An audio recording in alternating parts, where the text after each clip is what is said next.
Aujourd'hui, j'ai une double pression. Je vois pas la première slide. J'ai une double pression. La première, c'est que je passe après notre grand maître, professeur Chakour. Donc, c'est une énorme pression. Et la deuxième, c'est que je dois faire vite pour que les gens puissent, pour qu'on puisse faire la prière. Donc, on va essayer d'être à l'heure.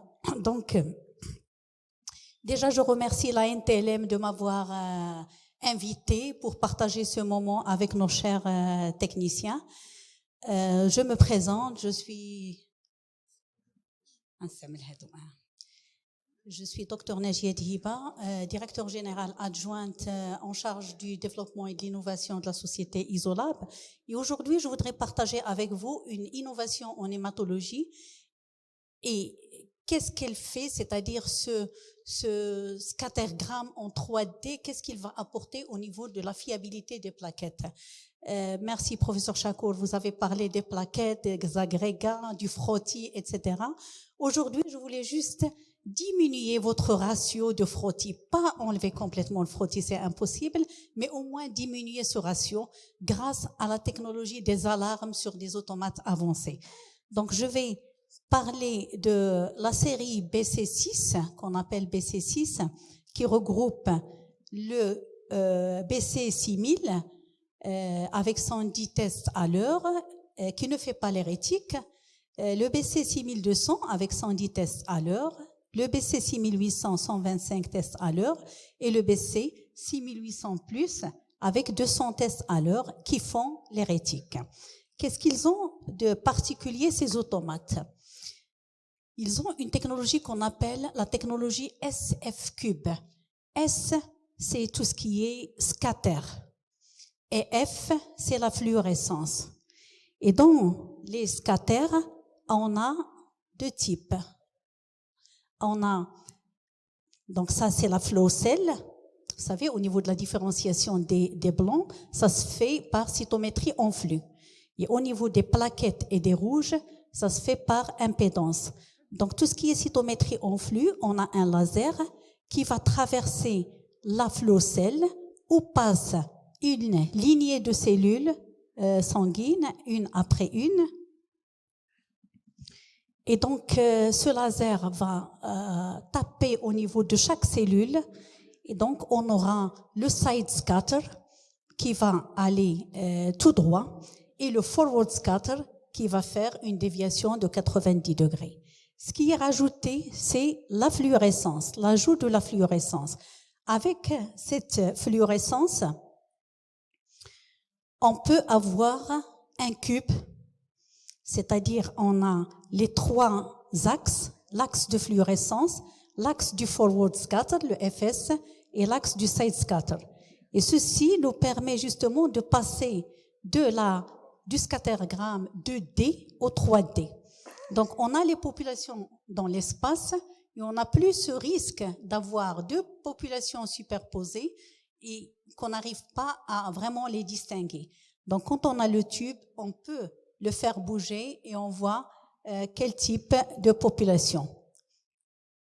Donc ceci permet aussi de révéler ou de montrer les cellules anormales. Donc on peut voir les lymphocytes atypiques, les blastes, on peut voir les monocytes bien sûr, les lymphocytes, les 5 populations des blancs, on peut voir les blastes ou les rouges nucléés et on peut voir aussi les rouges infectés en cas de malaria. J'étais contente parce qu'on a un client au sud qui m'a appelé juste il y a 2 jours qui me dit j'ai un cas de malaria qui est sur le scattergramme. Donc alors juste pour dire que ce système de 3D, il permet de voir les cellules, surtout les érythroblastes, au niveau, donc il fait une correction automatique du nombre des blancs, donc il les confond pas avec les blancs. Ça permet aussi de diagnostiquer l'anémie hémolytique, donc ça permet une surveillance au niveau de la maladie hématopoïétique. Et tout ça, c'est pour réduire le ratio d'échantillons positifs. Tout ce qui est positif, on doit faire le frottis, on doit regarder. Quand on a des alarmes, on peut réduire un petit peu ce ratio. Donc le canal RET, on a toujours entendu dire canal rétique, j'en ai pas besoin, je ne reçois pas beaucoup de rétiques, donc pas besoin. Le canal RET ne fait pas que les réticulocytes, il fait aussi les plaquettes optiques. Et donc ça permet d'avoir les réticulocytes. Au niveau des réticulocytes, il y a les réticulocytes à faible fluorescence, les réticulocytes à fluorescence moyenne et les réticulocytes à haute fluorescence. Faible fluorescence, c'est ce qu'on appelle les réticulocytes proprement dit, et moyenne fluorescence et haute fluorescence, c'est ce qu'on appelle la fraction immature des réticulocytes. C'est l'IRF. On a aussi les plaquettes optiques. Donc, on peut voir les plaquettes optiques et on peut distinguer ce qu'on appelle les plaquettes réticulées ou la fraction des plaquettes immatures des plaquettes optiques proprement dit. On peut aussi voir les fragments de rouge qu'on appelle aussi les schizocytes et on peut aussi cette fraction, elle est importante, l'IPF. Ça a été démontré dans une étude en Italie que rien chez des nouveau-nés, en voyant l'IPF, la fraction des plaquettes immatures et la CRP, on peut orienter le diagnostic chez des nouveau-nés qui présentent une infection élevée.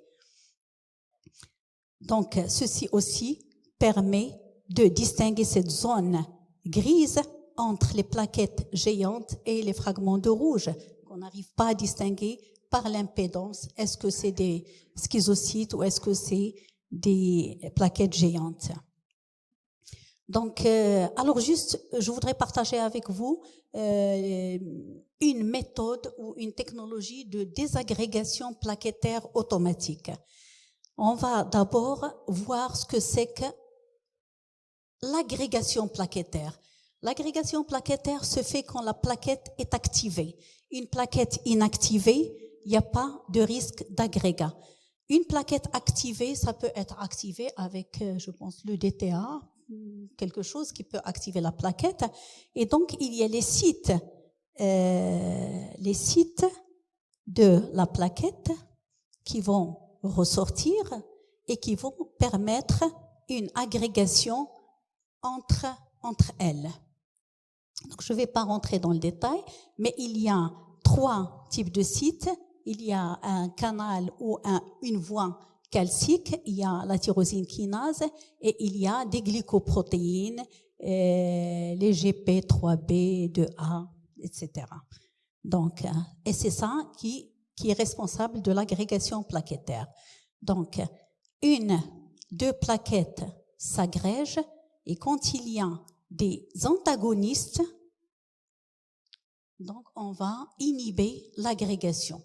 Maintenant, qu'est-ce qu'on peut mettre comme antagoniste? Parce que si on arrive à avoir les antagonistes, on peut arriver vraiment à désagréger notre prélèvement et à donner un taux exact et précis des plaquettes. Là, c'est une expérience qui a été faite avec une injection ou un ajout d'antagonistes au prélèvement, juste au moment de faire le prélèvement sanguin, et donc ça montre qu'il y a une désagrégation totale, il n'y a pas d'agrégation. Là, c'est un prélèvement normal qui présente une agrégation plaquettaire et juste à l'injection ou à l'ajout de l'antagoniste, on voit une désagrégation immédiate. Donc, il y a des échantillons qui sont sensibles aux récepteurs antagonistes, mais d'autres ne le sont pas. C'est pour ça qu'il y a des échantillons qui présentent des agrégats plaquettaires et d'autres pas. Donc ça, c'est au niveau in vitro. Donc c'est le groupe, il y a aussi ce qu'on appelle des composés avec un groupe radical spécifique. Et donc ce groupe radical spécifique, qu'est-ce qu'il va faire? Il va venir au niveau des plaquettes et c'est lui qui va permettre cette désagrégation plaquettaire. Donc il a été trouvé des composés contenant un groupe radical spécifique et ils ont une évidence au niveau de la désagrégation plaquettaire. Il y a aussi des facteurs qu'on appelle des facteurs critiques, donc qui viennent au niveau de la plaquette et qui provoquent une désagrégation plaquettaire ou qui ne le provoquent pas. Alors ces facteurs critiques, ils viennent au niveau des 3 sites qu'on a énumérés tout à l'heure, le calcique, la kinase et la glycoprotéine, et puis ils font une désagrégation quand ils trouvent le récepteur spécifique. Donc, alors ils peuvent faire ces facteurs critiques, ils peuvent faire une désagrégation partielle, comme ils peuvent faire une désagrégation totale. Donc, c'est un effet conjoint de plusieurs facteurs critiques. Donc, tout ça, c'est juste pour dire qu'il y a des choses en dehors de notre volonté ou notre connaissance qui provoquent une agrégation plaquettaire.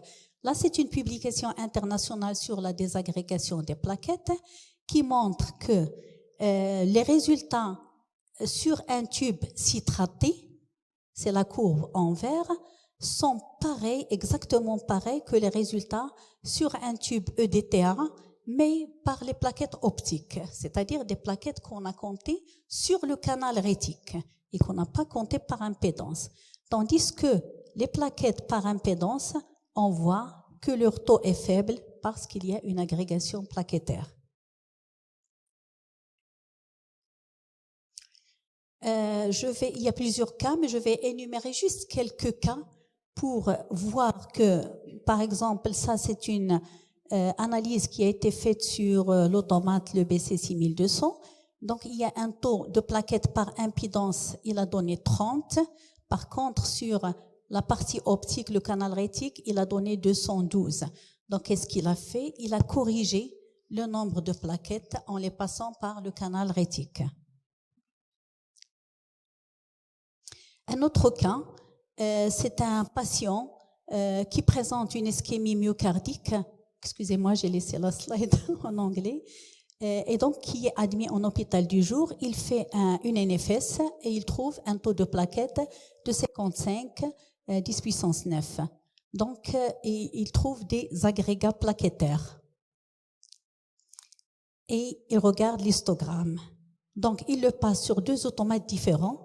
Il trouve qu'au niveau des plaquettes par fluorescence, il a le taux de 51. Par contre, quand il le passe sur un automate avec les plaquettes optiques, le taux des plaquettes est élevé, il passe à 144. Donc, on voit que au niveau de l'automate, il y a une désagrégation plaquettaire qui est faite automatiquement. Un troisième cas, un homme de 65 ans, donc qui est diagnostiqué comme avoir une thrombocytopénie, aussi hôpital du jour. Donc, mais le patient ne présente pas de manifestation correspondant à une thrombocytopénie. Donc, on regarde la lame, il y a des agrégats plaquettaires sur la lame et quand on regarde le comptage, on trouve que les plaquettes par impédance 14, par fluorescence 38, mais par optique 253. Donc aussi un autre cas qui montre qu'il y a une agrégation plaquettaire au niveau. Et j'en passe, plusieurs cas qui montrent cette agrégation plaquettaire et cette désagrégation automatique sur le canal optique.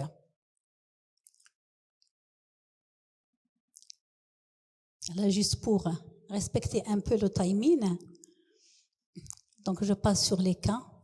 C'est des cas, c'est la même chose. Par exemple, là, on a les plaquettes optiques à 100. Par contre, au niveau de l'impédance, c'est 16. Un cas normal, qu'est-ce qu'on aurait fait? Un cas normal, on aurait prélevé le patient, on l'aurait passé sur un tube EDTA, on aurait trouvé l'agrégat plaquettaire, on va redemander un autre prélèvement sur tube citraté et on va le repasser et là, on aura les résultats. Donc, on passe beaucoup de temps pour repasser le patient sur un tube citraté. Alors que sur le canal optique, c'est-à-dire quand on a une procédure de désagrégation automatique, donc le tube il passe, il trouve l'agrégat plaquettaire, il va repasser, faire la désagrégation. Je vais vous montrer comment se fait la désagrégation. Donc, toujours ces automates qui appliquent 3 méthodes à tous les échantillons pour améliorer le comptage des plaquettes et obtenir leur taux réel et précis. Donc, il y a une première étape qui est le chauffage, c'est-à-dire que le chauffage se fait automatiquement au niveau de l'automate à 42 degrés sur le tube EDTA directement. Après, il y a la désagrégation par un réactif antagoniste. Les antagonistes qu'on a vus qui vont empêcher, parce qu'on va chauffer, on va séparer les plaquettes, mais il peut revenir et s'agréger. Donc il faut un antagoniste pour les empêcher de s'agréger encore une fois. Et après, il y a le vortex. Il y a une rotation à grande vitesse qui va séparer les plaquettes. Et donc, ces plaquettes, une fois chauffées, colorant fluorescent injecté, fluorescent, il va directement au niveau de l'ADN, au niveau du noyau, vortexé. Après, il passe dans le système, le SF-cube, c'est-à-dire la cytométrie en flux plus la fluorescence. Ils vont être comptés une par une. C'est comme ça que le taux est vraiment exact des plaquettes. Une étude qui a été, une comparaison qui a été faite entre le tube citraté et le tube plaquette optique, et il y a une cohérence totale. Donc, Mindray, je peux dire que c'est le seul fabricant d'hématologie au monde capable de désagréger les agrégats de plaquettes. D'ailleurs, le fluorescent, il est breveté. Alors, je vais juste terminer par aussi cet avantage au niveau des automates dernière génération, c'est que quand il y a une leucopénie, l'automate est capable de faire le comptage 3 fois. Il ne refait pas le test 3 fois, mais il compte. Il voit qu'il y a un taux faible des globules blancs et il se dit, allez, je vais compter une 2e fois, je vais recompter une 3e fois pour être sûr de ce petit comptage de blancs. Pour tout ce qui est thrombocytopénie, il va faire le comptage 8 fois. 8 fois, et c'est pour ça qu'il donne un taux exact. Donc, il y a au niveau de l'automate, il y a ce qu'on appelle les règles de validation. Donc, s'il trouve, par exemple, au niveau des blancs, un taux inférieur à 2, il va les faire, il va les compter 3 fois. Et s'il trouve un taux inférieur à 50 au niveau des plaquettes, il va les compter 8 fois. Et donc, ici, ça montre qu'on a une précision proche de 10 au niveau des plaquettes, bien qu'avant, chez d'autres, par exemple, sur d'autres automates, elle dépasse les 14-15. Donc là, c'est la corrélation entre les plaquettes optiques et les plaquettes par impédance sur un automate. Voilà. Ça, c'est aussi une technologie nouvelle qui date de 2022, de cette année, et qui se fait sur un automate qui fait NFS et VS en même temps. La particularité de cet automate, c'est qu'il fait ce qu'on appelle les plaquettes H. Même si on n'a pas le canal RET ou si on l'utilise pas, l'automate est capable de donner un taux de plaquettes fiable, parce que qu'est-ce qu'il fait? Donc, on a parlé de cette zone grise avec les plaquettes géantes et avec les fragments de rouge. Lui, qu'est-ce qu'il va faire? Il va aller nous donner les petites plaquettes par impédance, mais il va chercher les plaquettes géantes au niveau du canal de différenciation. Au niveau de la différenciation, quand on cherche les blancs, on va liser les rouges. Donc, les schizocytes sont lisés, ils vont pas apparaître. Et là, on peut prendre les plaquettes géantes, les larges plaquettes. C'est pour ça on l'appelle plaquette H, parce que ce sont des plaquettes hybrides. Ils ont une partie par impédance, ils ont une partie par optique, parce qu'elle a utilisé la cytométrie en flux. Donc, les plaquettes H sont données avec chaque NFS. sans réactif supplémentaire. Il y a une corrélation totale entre les plaquettes impédance et plaquettes optiques, plaquettes H aussi et plaquettes optiques. Vous voyez ici la corrélation entre plaquettes H et optique, c'est la même chose. Ça veut dire aujourd'hui, si on a un automate qui n'a pas de canal rétique, mais qui peut faire les plaquettes H, on peut aussi avoir un taux exact. Il ne fait pas la désagrégation plaquettaire, contrairement à l'autre. Voilà, donc je vous remercie. J'ai sauté plusieurs cas pour être dans le temps. Je suis à votre service pour les questions. Merci, professeur Diva. La parole à la salle, madame.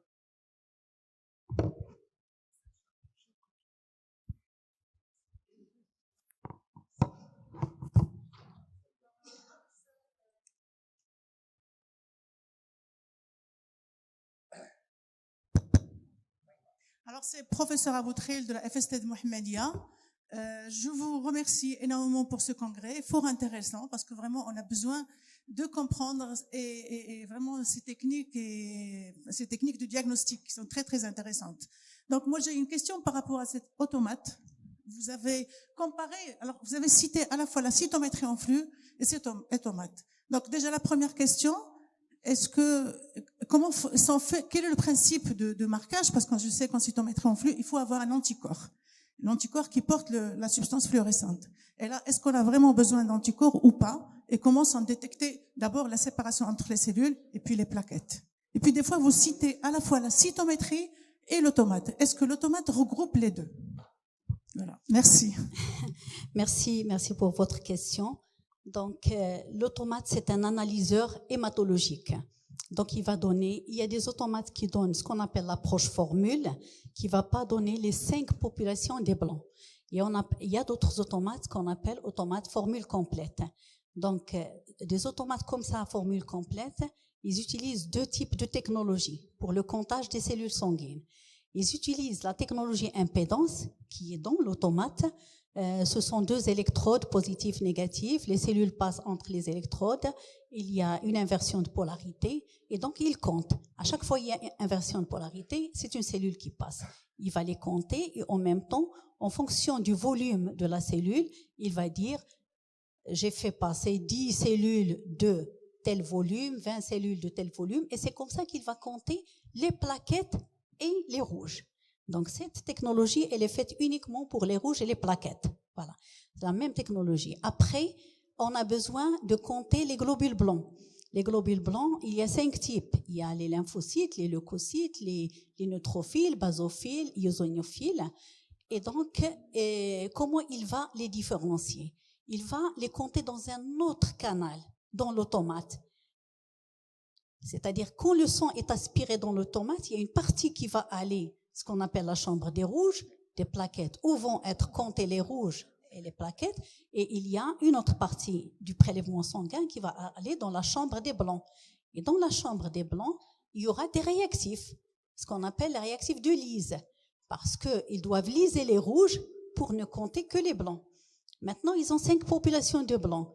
Ils ne peuvent pas les compter par impédance, parce qu'ils vont trouver la même chose, ils ont des tailles à peu près pareilles, mais ils sont différenciés par rapport à leur granularité.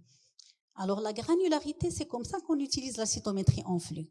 Le laser va taper dans la cellule, dans le globule blanc. Plus le globule blanc est granulé, plus la déviation du laser va être prononcée. Et c'est comme ça qu'on voit, en fonction du side scatter, ce qui traverse, il va donner une idée sur la taille de la cellule, et du forward scatter qui va donner la taille de la cellule, et du side scatter qui va donner la granulation de la cellule. Donc, c'est ce qu'on appelle le bloc optique au niveau de l'automate qui va faire tout ça. Je pense que j'ai répondu à votre question. Oui, c'est dans des chambres différentes, parce que moi aussi au début je me disais, mais comment il compte les blancs? Est-ce qu'il va les séparer avant? Non, c'est ces réactifs-là qui servent à liser les rouges pour compter les blancs, à liser les blancs pour compter les rouges. C'est comme si dans un bocal on met plusieurs boules, de différentes couleurs et qu'on doit éliminer une couleur pour compter l'autre. Oustad Chakour, je voulais juste souhaiter les bienvenus à l'Oustad al-Mohammedia. Bonjour. عقلتي 2012 à Mohammedia, congrès de Société marocaine d'immunologie. On a fait beaucoup de cytométrie en flux. مرحبا. لا تبارك الله أستاذة البوس هذا الأستاذة ما شاء الله في cytométrie. Alors juste un petit additif. Voilà. Alors cytométrie en flux pour les cellules cancéreuses, cytométrie c'est mesurer un débit cellulaire sous un flux de cellules qui sont déjà sélectionnées. Plus les réactifs, ça change. C'est des anticorps couplés à des fluorochromes. En plus, c'est 2 faisceaux de laser, 3, 4, 10, etc. Donc, par contre, dans un automate de cytologie, j'ai juste une granularité, pas plus. Eosinobasoneutro. Hein? Donc là, ça va vous ajouter votre solution de colorant et vous envoyez un faisceau de laser ou 2, maximum. Bon, un, ça fait l'affaire. Et c'est juste donner dimension, longueur, la granularité. Est-ce que notre eosinobasose, donc c'est une petite fluorocytométrie qui est appliquée à la cytologie. Par contre, cytométrie en flux, c'est des fluorochromes, des anti-CD4, anti-CD8, donc c'est plus ciblé, plus spécialisé, et c'est en flux, c'est-à-dire ça analyse une cellule qui passe dans le cytomètre, elle reçoit beaucoup de candidats fluorochromes, il ne va retenir que celui pour laquelle il porte un récepteur, donc soit lymphoblaste, myéloblaste, etc. Et la cytométrie en flux, il va au-delà de ça. Il peut même marquer des molécules à l'intérieur de la. Donc c'est pour ça qu'on l'utilise en immunologie pour les basophiles, tout ça, en cytogénétique pour parfois marquer quelques molécules à l'intérieur de cytoplasme. Donc, je passe le hajj qui me dit. Oui, voilà, merci Madame Deva pour cette présentation claire et qui a été aussi très pédagogique car vous avez associé les malades à la technologie. C'est-à-dire, nous, comme on l'avait précisé, c'est-à-dire, on travaille pour le malade. Donc, mais j'arrive au complément de la question de notre professeur de Mohammedia, c'est que maintenant, on peut même utiliser des CD, c'est-à-dire des clusters de différenciation sur des automates d'hémato pour les plaquettes. Et là, j'arrive à la question sur les plaquettes réticulées. Est-ce que vous avez des modules, c'est-à-dire des automates avec des modules pour plaquettes réticulées? Merci. Alors, les plaquettes réticulées sont données systématiquement sur le canal RET. Il y a le paramètre IPF. C'est donné automatiquement sans réactif spécifique. Juste avec le réactif des réticulocytes, on a aussi l'IPF, c'est la fraction des plaquettes immatures. Ce sont les plaquettes réticulées. Donc, c'est donné systématiquement. Donc, il n'y a pas de module, c'est d'office. Parce que ce qu'on a essayé justement, c'est ce qu'a essayé le fabricant, c'est de faire un automate qui répond, qui soit en série, on va dire, mais pas des modules, pas optionnels. Soit il a les rétiques, soit il les a pas. Et quand il a les rétiques, il fait les plaquettes optiques, il fait les plaquettes réticulées, il donne tout ce qui est anomalie sur le même. Je pense que... Oui. Je pense que M. Issa veut compléter. Oui. Je parle de casquette fournisseur minerai. Alors, pour vous répondre, cher professeur Chakora, concernant les plaquettes en fluorescence, surtout l'IPF, le taux des plaquettes réticulées, on se base uniquement sur le taux de la fluorescence des plaquettes. Si on a un seuil qui est très très élevé des plaquettes en fluorescence, la machine il donne ce paramètre comme d'IPF, Immature Plaquette Fraction. Ça veut dire le taux des plaquettes qui sont déjà très très réticulées. Ça sur le canal réticulocyte. Et sur le dernier slide, sur la machine, la nouveauté maintenant qu'on a les plaquettes H, c'est les plaquettes hybrides, on a exploité aussi le scattergramme du blanc. Parce que comme vous savez, quelle que soit la marque, sur le scattergramme du blanc, on a le nuage bleu qui est les ghosts en bas. En général, on a les plaquettes là.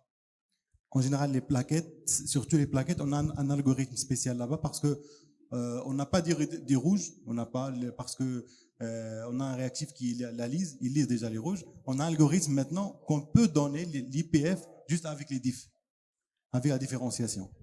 C'est comme un indice supplémentaire. Et si pour plus de précision, on donne avec les réticulocytes, parce que c'est le même fluochrome qu'on utilise en réticulocytes et en plaquettes optiques. Donc on n'a pas besoin d'un cytomètre en flux supplémentaire, ou bien un réactif supplémentaire, ou bien un modèle supplémentaire pour rendre le résultat des plaquettes immatures, ou bien réticulaire. La fluorescence est exploitée à fond sur l'automate.